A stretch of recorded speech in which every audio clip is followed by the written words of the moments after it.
So the elevator pitch. Now, I'm really not keen on this term because I don't like the word pitch.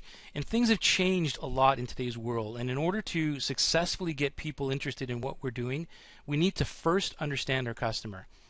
But it doesn't hurt to do a short test with people to see if they fit your model. This is, of course, after you've defined your JV avatar and you've come up with a pretty decent idea of what will pique their interest.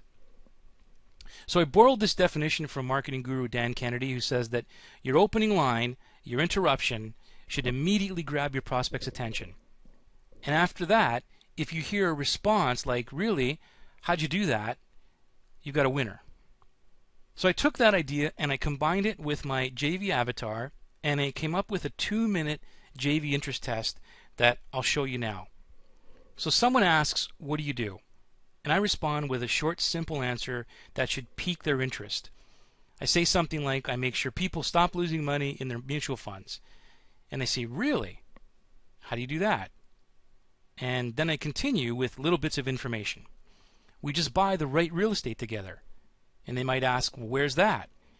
And then I kind of sum it up. I sum it up with, "In growth areas most people ignore and have been quietly outperforming anywhere else."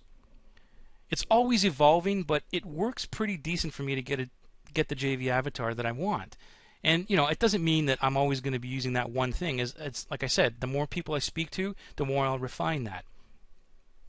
So let's go through it again, and I'll show you in a visual layout kind of how I test people as I'm talking to them.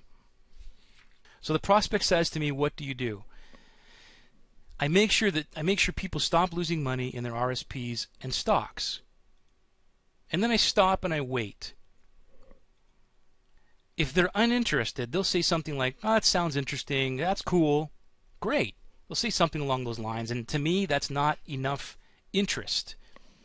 And then I'll change the subject. But what happens is, if they're interested, they'll say something like, "Really? How do you do that?" Or, "What do you mean?" And then I'll continue. And I'll say, "Well, we just buy the right real estate together." And then I stop again. I don't say anything. I just leave it. Now at that point, they could either be disinterested or uninterested, I should say, and they'll go back to "sounds great, cool," or whatever that is. Or they still may be interested and say, "Where? Well, what do you mean by that?" And then I'll continue. "In growth areas that most people ignore and have been quietly outperforming anywhere else for the last few years." Now you can say anything you want there. It doesn't have to be like that. But just basically you can see the process. In less than 2 minutes you can find if someone is really interested in what you're doing.